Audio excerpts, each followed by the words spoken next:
Ketika kita menghadapi situasi yang keras, yang mengecewakan kita, pasangan kita berselingkuh, ya, atau juga anak yang kita sayangi nggak naik kelas, ya kan, atau juga kecelakaan lalu lintas dan sebagainya lah. Nah, kekecewaan semacam itu kan menimbulkan luka di hati. Itu walau bagaimanapun akan merubah perilaku kita. Yang tadinya cerewet kok mendadak jadi pendiam. Kenapa? Orang kalau udah kecewa itu malas ngomong kok. Ya kan begitu? Betul.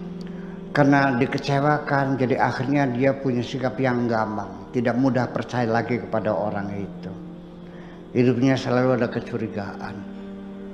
Ada lagi respon dari kekecewaan itu, akhirnya pulang ke rumah pintunya biasanya dibuka bak, ditendang pintunya itu karena ngelihat sawahnya gagal panen.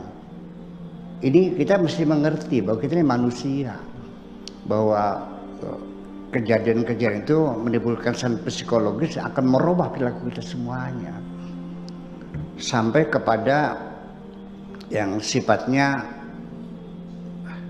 di luar kontrol kita. Bahkan sampai ada yang menggunting barang suaminya kok. Iya kan?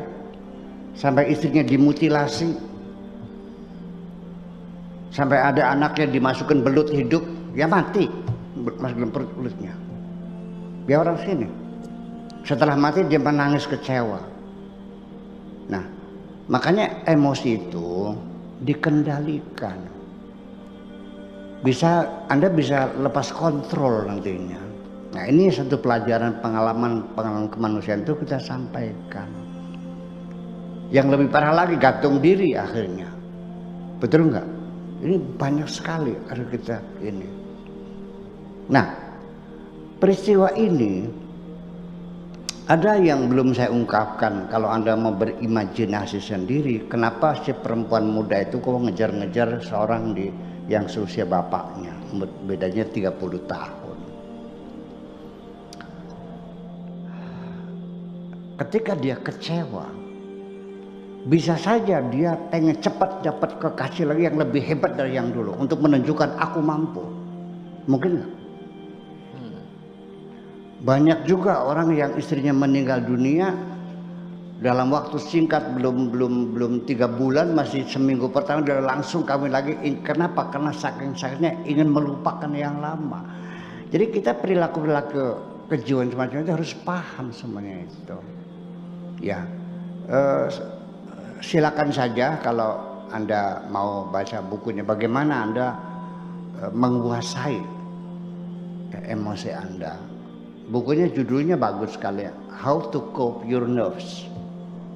Ya, bagaimana Anda bisa menguasai ya saraf Anda, ya itu, jangan sampai hal-hal yang negatif. Tetapi dengan hidayah Allah itu berbeda. Makanya seorang sufi akan mengatakan bahwa tidak mungkin Tuhan akan marah kepada kekasihnya. Tidak mungkin Tuhan akan memberikan hukuman kepada kekasihnya. Paling-paling itu namanya imtihan atau namanya ujian. Diberi kesulitan. Waliullah juga sama. Menghadapi kesulitan, menghadapi tantangan, ada banyak orang memusuhinya, itu semuanya. Tapi ketika kita masuk ke dalam wilayah sufi, ini yang saya harapkan, bahwa semua kejadian, kegagalan, kekecewaan yang ada itu kira-kira akhirnya bukan menimbulkan yang sifatnya insting distraction kita menjadi meluap, insting menghancurkan itu. Karena dalam persepsi seorang waliullah atau dalam artian pandangan sufi, ketika kita menghadapi ujian, kesulitan, kegagalan, itu maksudnya satu, supaya kita lebih mendekatkan diri lagi kepada Tuhan.